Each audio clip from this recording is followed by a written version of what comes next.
आज हम लोग पाठ्यक्रम में निर्धारित उपन्यास सारा आकाश, जिसके रचनाकार राजेंद्र यादव जी हैं, उसमें मुन्नी की मृत्यु स्वाभाविक है या वह मारी गई है, उपन्यास के आधार पर समझने का प्रयास करेंगे। मुन्नी सारा आकाश की सबसे अधिक संवेदनशील नारी है। वह ठाकुर साहब की इकलौती दोहिता एवं 4 भाइयों की प्यारी बहन है। उसका विवाह 16-17 वर्ष की उम्र में ही कर दिया जाता है। ठाकुर साहब दहेज के रूप में अपनी शक्ति से अधिक धन देकर अपनी बेटी का ब्याह रचाते हैं। बेटी के विवाह का कर्ज उनके सिर पर एक भारी बोझ बन जाता है, जिसकी आग में वे सदैव जलते रहते हैं। इतना दहेज देकर भी वे मुन्नी के परिवार वालों को संतुष्ट नहीं कर पाते। मुन्नी अपने पति और सास के व्यंग बाणों से आहत होने लगती है। उसे और अधिक धन लाने के लिए बाध्य किया जाता है। दहेज के रूप में और अधिक रकम न मिलने पर उसके ऊपर अत्याचार शुरू हो जाता है।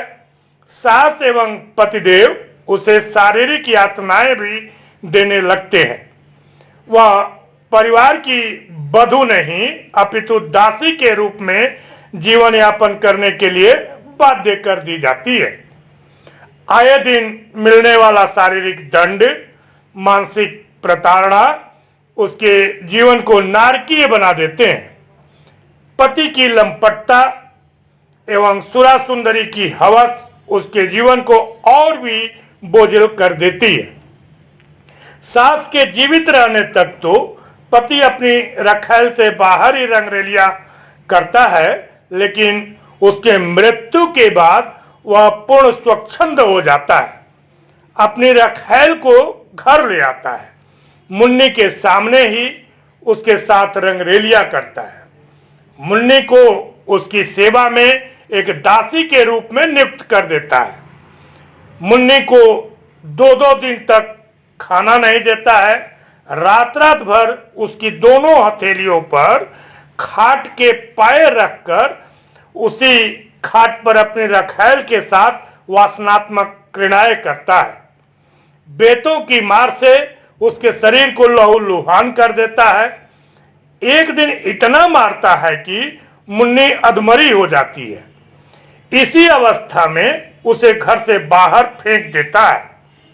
मुन्नी किसी प्रकार भागकर सुबह सुबह अपने पिता के घर पहुंचती है। इस प्रकार कुछ समय के लिए उसे इसे नारकीय जीवन से छुटकारा प्राप्त होता है। उपेक्षा, प्रताड़ना, अपमान उसके जीवन का अंग बन गया है। उदासी, जीवन के प्रति नैराश्य धारण किए हुए कुछ दिन वह पिता के घर रहती है, लेकिन उसके अभाग्य का अंत अब भी नहीं होता। उसके पिता ठाकुर साहब सामाजिक और जातीय संगठनों के माध्यम से उसके पति पर दबाव डलवाते हैं। पता नहीं इन दबावों के कारण या मुन्नी से सर्वदा के लिए निजात पाने की भावना से युक्त होकर वह एक दिन समर के घर आता है। वह अपने अत्याचारों के लिए क्षमा याचना करता है एवं ऐसी गलती फिर न करने का आश्वासन देता है। समर, प्रभा या मुन्नी की अम्मा को उसके आश्वासनों पर विश्वास नहीं होता है, लेकिन ठाकुर साहब सामाजिक बंधनों के कारण मुन्नी को उसके पति के साथ भेज देने के लिए सहमत हो जाते हैं। जिस समय मुन्नी के पिता उसकी विदाई करते हैं, वह कहती है, बाबूजी, तुम मुझे अपने हाथ से जहर देकर मार डालो, मेरा गला घोंट दो, मुझे वहां मत भेजो, मैं वहां मर जाऊंगी। मैं तुम्हारे हाथ जोड़ती हूं, पांव पड़ती हूं, मुझे कहीं मत जाने दो। नहीं बाबूजी नहीं, मुझे उस कुएं में मत ढकेलो बाबूजी। मुन्नी की विदाई उसके लिए काल बन गई। वह तो पुनः पिता के घर नहीं आ सकी, लेकिन उसकी मृत्यु का तार अवश्य आया।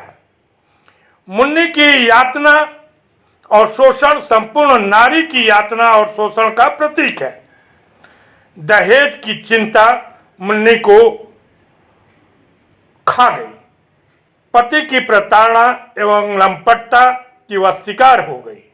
उसके पति की रखैल उसके जीवन को नारकीय बनाने में सहयोगिनी बनी एवं सामाजिक व्यवस्था उस कली को पुष्प बनाने के पहले उसे निगल गई।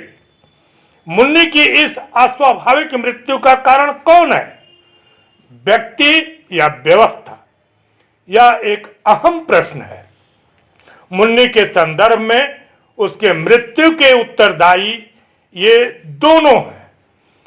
व्यक्ति के रूप में उसका पति मुन्नी की मृत्यु के लिए पूर्ण उत्तरदायी है। उसका पति स्वयं एक चरित्रहीन, पथभ्रष्ट, संपूर्ण बुराइयों का केंद्र है। वह दहेज कम लाने के कारण मुन्नी को प्रताड़ित करता है। उसको दुखी बनाने के लिए वह दूसरा विवाह करता है, अपने नई पत्नी के साथ रंगरेलियां करता है और मुन्नी की पशुवत पिटाई करता है। मुन्नी को अपने पद से हटाने के लिए वह उसे दूसरी बारी अपने साथ ले जाता है। मुन्नी की मां, स्वयं मुन्नी एवं समर सभी यह स्वीकार करते हैं कि मुन्नी का दूसरी बार जाना मृत्यु का बुलावा ही सिद्ध होगा।